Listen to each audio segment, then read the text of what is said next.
लोकसभा चुनाव 2024 में 26 साल का एक लड़का निर्दलीय चुनावी मैदान में उतर गया है। राजस्थान की बाड़मेर जैसलमेर लोकसभा सीट पर रविंद्र सिंह भाटी ने निर्दल उम्मीदवार के तौर पर नामांकन कर दिया है। बताते चले कि विधानसभा चुनाव में भी भाटी निर्दलीय चुनाव लड़े और बाड़मेर जिले की ही शिव विधानसभा से विधायक बने हैं।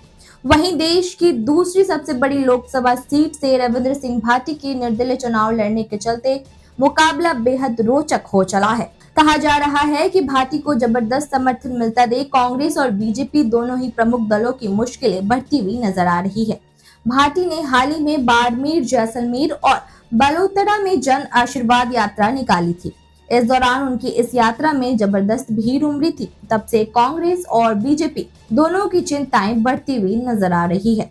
रविंद्र सिंह भाटी ने 2019 के छात्र संघ चुनाव में जय नारायण व्यास विश्वविद्यालय जोधपुर से अखिल भारतीय विद्यार्थी परिषद से टिकट मांगी थी, लेकिन उन्हें टिकट नहीं मिली। इसके बाद उन्होंने निर्दल उम्मीदवार के तौर पर चुनावी मैदान में कूद गए और जोधपुर विश्वविद्यालय के 57 साल के इतिहास में पहली बार जीतकर निर्दलीय छात्र संघ अध्यक्ष बने।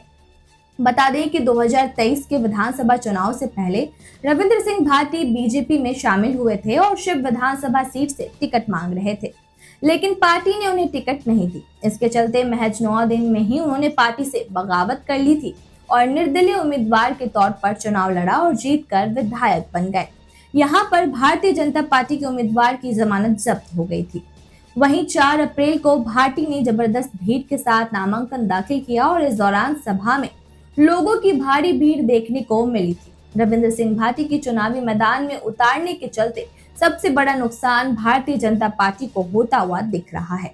ऐसे में रविंद्र सिंह भाटी को रोकने के लिए सोमवार से मुख्यमंत्री भजनलाल शर्मा बाड़मेर में हैं और मंगलवार को डिप्टी सीएम प्रेमचंद बिरवा भी बाड़मेर पहुंचे हुए हैं। बुधवार को एक और डिप्टी सीएम दिया कुमारी भी बाड़मेर पहुंचेगी। सभी नेता बैठक कर डैमेज कंट्रोल करने में लगे हुए हैं। बाड़मेर, जैसलमेर, बलोतरा लोकसभा सीट से इस बार भाजपा और कांग्रेस दोनों को सबसे बड़ा खतरा रविंद्र सिंह भाटी से होता हुआ दिख रहा है। ऐसे में कांग्रेस के बड़े नेता लगातार रविंद्र सिंह भाटी के खिलाफ ही मोर्चा खोले हुए हैं। वहीं पिछले दिनों पूर्व मंत्री रहे हेमाराम चौधरी ने मंच में खुलकर रविंद्र सिंह भाटी पर हमला बोला था और इस दौरान हेमाराम चौधरी द्वारा दिए गए बयानों को लेकर विवाद भी उपजा। हालांकि इसके बाद हेमाराम चौधरी को सार्वजनिक रूप से माफी भी मांगनी पड़ी थी। वहीं बीजेपी को अपने कोर वोटर में सेंध लगती हुई नजर आ रही थी। इसी के चलते सोमवार को बागेश्वर धाम के धीरेन्द्र शास्त्री को बाड़मेर बुलाया गया था। 12 अप्रैल को पीएम मोदी खुद रविंद्र सिंह भाटी के चलते हो रहे नुकसान को लेकर डैमेज कंट्रोल करने की कोशिश करेंगे।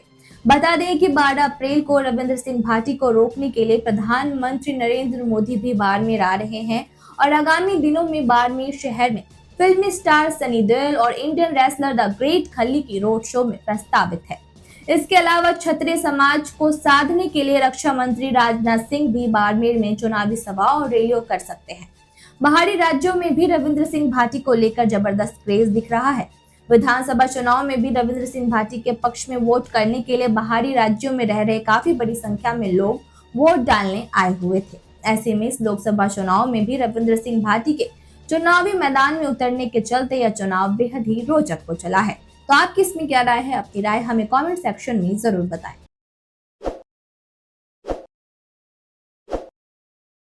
ताज़ा खबरों के लिए विजिट करें द फैक्ट इंडिया की वेबसाइट और डाउनलोड करें द फैक्ट इंडिया ऐप।